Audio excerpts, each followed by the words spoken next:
What up? What up? What up? What up? Welcome back to the scorecard, boxing scorecard, where I ask people to bring your scorecard and an explanation.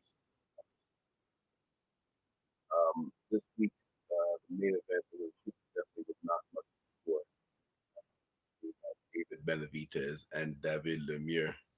Much love to the Canadian. Obviously, my heart was with the Canadian, but unfortunately, he was up against a tough test last night, and it was a definitely a tough test for the Canadian. His toughest fight before that was he got stopped. He was a champion at 160 for most of his career. David Lemieux, a very good champion. He unfortunately got stopped by Triple G at 160. He got stopped by Triple G at 160. So for him to go up against Benavidez, who I predicted years ago. Everyone's on Benavidez now, but I predicted years ago that Benavidez was good enough to take to test Canelo.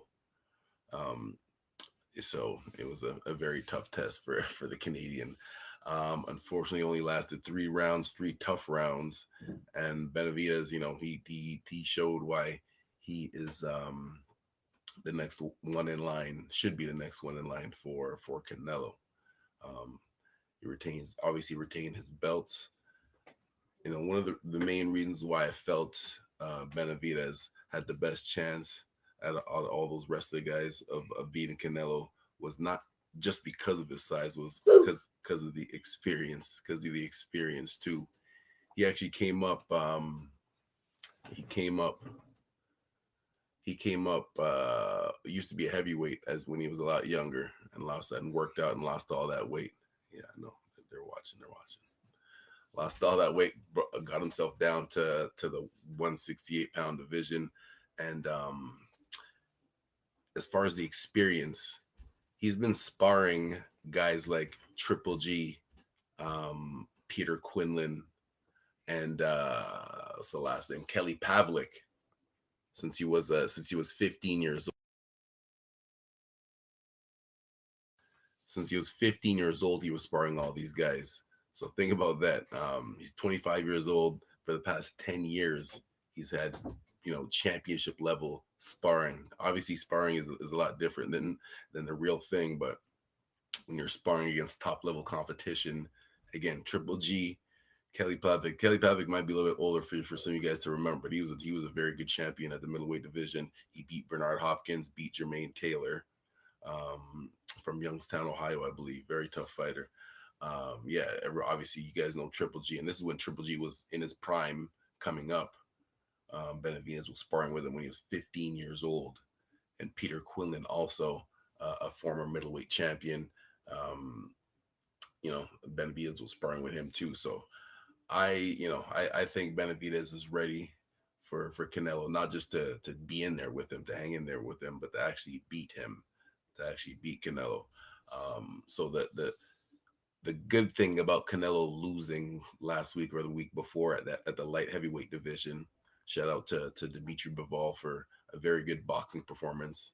The weight made it. The weight obviously made a difference, but it was the skills accompanied with that weight that made a difference. It wasn't just simply because he was bigger. So I think the good thing for that Canelo loss was that, not that he's forced to come back to 168, to the 168-pound division, but it would make more sense now for the bigger fights, with Benavidez, with Charlo. I think I don't know. I'm not sure if he has that in contract against a trilogy fight against Triple G at the end of the summer. Most likely, I believe Canelo's going to take that fight. Just to get back in the win column, get his confidence back up. He shouldn't need it back up. He was already regarded as the top dog in the sport, pound for pound, on most people's list. So I believe the plan is to Canelo against Triple G at the end of the summer, and then probably not the end of the year, but maybe Cinco de Mayo next year we'll have Benavidez and Charlo, and that'll be the biggest fight in boxing at the time, after Terrence Crawford versus Earl Spence, which I really believe will happen at the end of this year. But anyway, we're back to Benavidez and Lemieux. Yeah, man, Benavidez. It's not just he has that awkward body type. He's not ripped, but you can tell that he lost a lot of weight, um, and he has skill with that too. Skill, speed, and yeah, man, I think he has the tools. I really believe he has the tools to take out Canelo. Who would he got? What up? What up, Carl and Andy from Last Bell? Um, yeah, he gets dropped by Canelo. You believe Benavidez gets dropped by Canelo? Canelo a better fighter at 168 than 175. Um, yes, of course, the weight makes a difference, but again, Benavidez is also cutting down to 168, right? Like that's where he fights at, but like he's a naturally bigger person.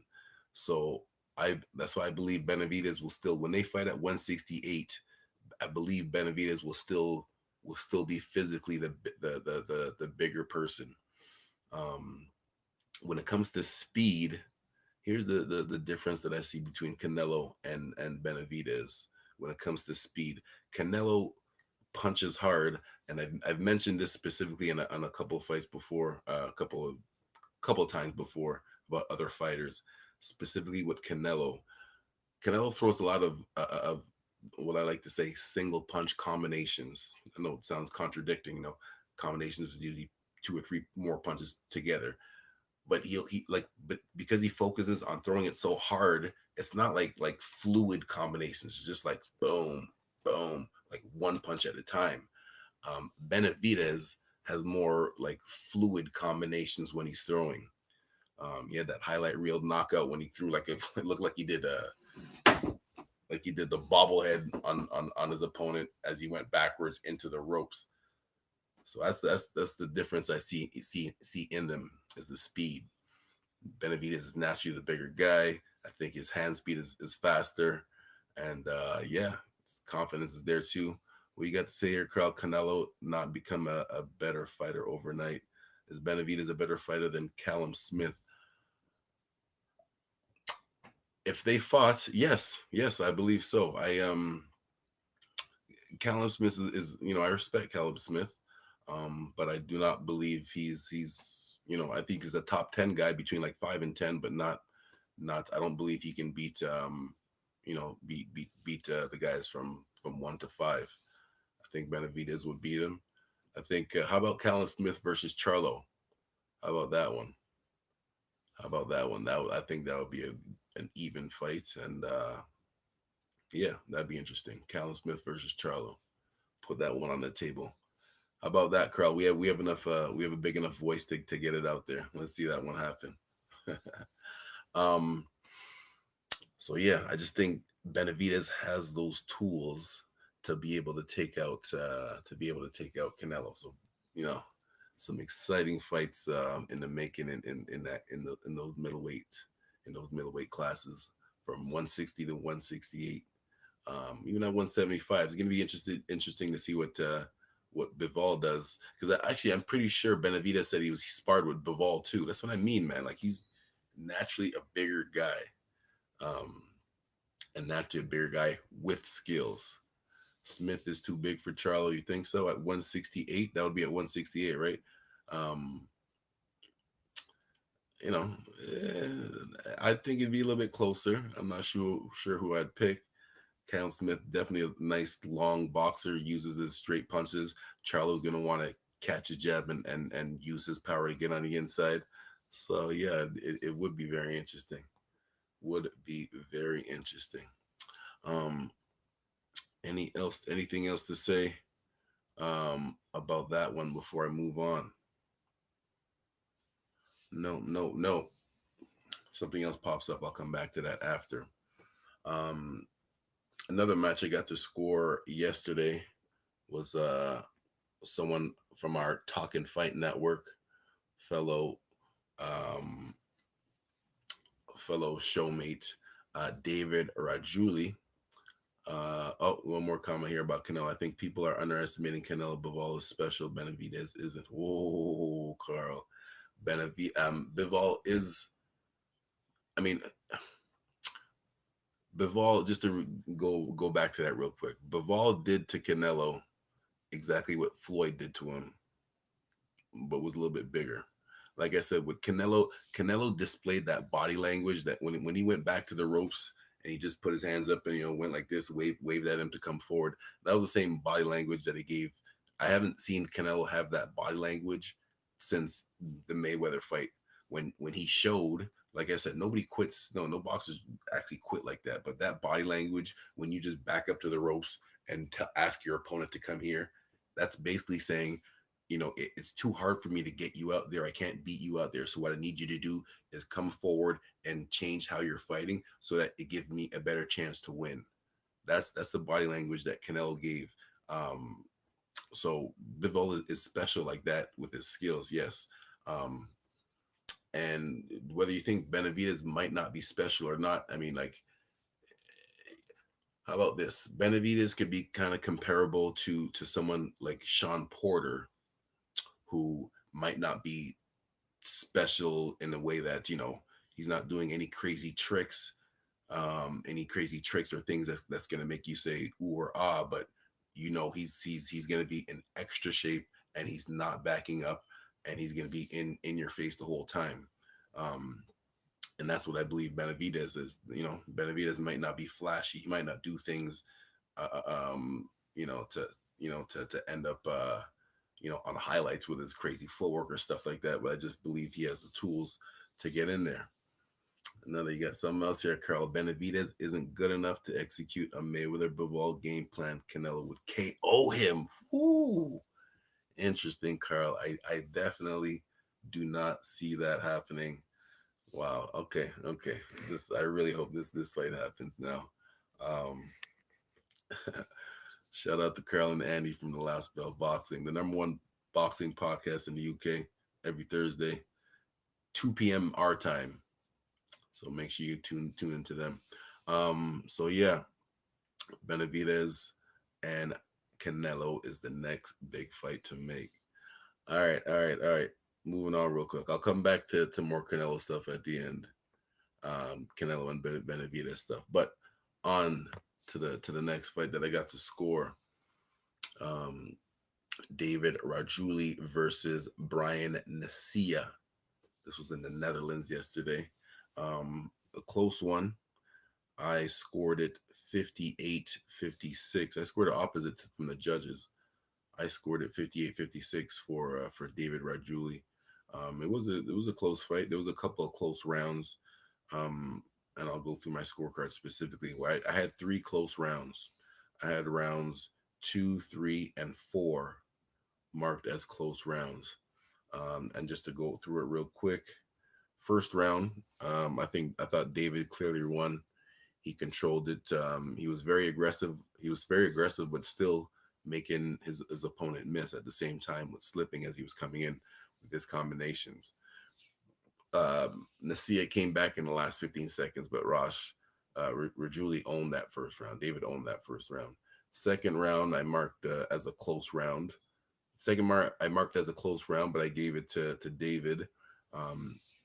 Specific notes for that was Nasia stood in the center more and was focused on body and more lead right hands from different angles, but David still outboxed him. Like I said, Nasia, he did do better in that second round with what he was doing, and I could see what he was trying to do. He's trying to slow down David by coming to his body and throwing more right hands up top. But I still thought David outboxed him in that second round. The third round I marked as a close round also. The third round I gave to Brian Nasia. The round was very close, but I gave it to Nasia. I thought that it looked like he landed the harder punches in that round. That was the only difference. David still boxed very well, but it just looked in that round specifically that Brian landed the more the better punches, or more aggressive punches in that round, effective punches. Round number 4, what did I write this round for? Round number 4, I marked it also as a close round, but I gave it to David. Um, Nasia was coming forward, being very aggressive. Oh yeah, this is where you know these rounds and fights like this, you have to really have to pay attention because Brian Nasia, he was coming forward and he was being very aggressive, throwing punches, but most of those punches were being blocked by David. Um, you could still see David boxing and moving. Um, Nasia, his opponent, the opponent, like he was throwing hard. He was throwing hard and he was coming forward. You have to really, you have to pay attention. Don't, you can't let that stuff kind of fool you because a lot of those punches were being blocked by David. So even though it was a close round, I gave that one to David still. Round number 5, I gave to David. I didn't think it was close. I thought David actually was coming, and David actually was coming forward more in that round. Nasia doesn't do well going backwards. You can tell that was the first time in the fight that Nasia was going backwards. David was making him push back. Nasia, he still had a good jab as he was moving backwards. He still had a good jab, but nothing else. There was no other offense coming from Nasia as he was coming back. And then in the last round, this was a 6th round fight. In the last round, I gave it to Brian Nasia. You know, I think he realized that he was down on the scorecards and was really trying hard to come forward and you know and get that round to see if he can make it close, or maybe he thought he was winning. The judges actually gave it to Brian Nasia by split decision. I don't know what the exact numbers were. I just heard the announcer say split decision for Brian Nasia. But no, I thought David Rajuili won that one. So shout out to him. It was a great fight, though. It was a great fight. And there you have it. Off the top of my head, I don't know boxing. We got another hot boxing schedule for the next couple of weeks. I know there's some good fights coming up soon. I know Tank and Rolly are coming up very soon. I know Haney and Cambosis is also in a couple of weeks. Very excited for that. So yeah, man, boxing is very exciting now. It always was. Thank you for paying attention to the scorecard once again.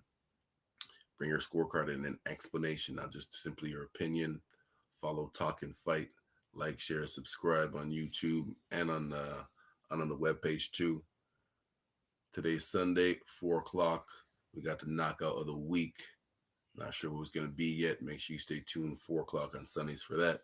And of course, every day at 4, my boy Mike War is bringing you guys the up and coming boxers from around the world, guys who you haven't heard of, and or guys who you might have heard of, but you know, we give you some. Mike takes his time to give more detailed explanations and does a little bit more research so we can get their backstory and really have a reason to follow them.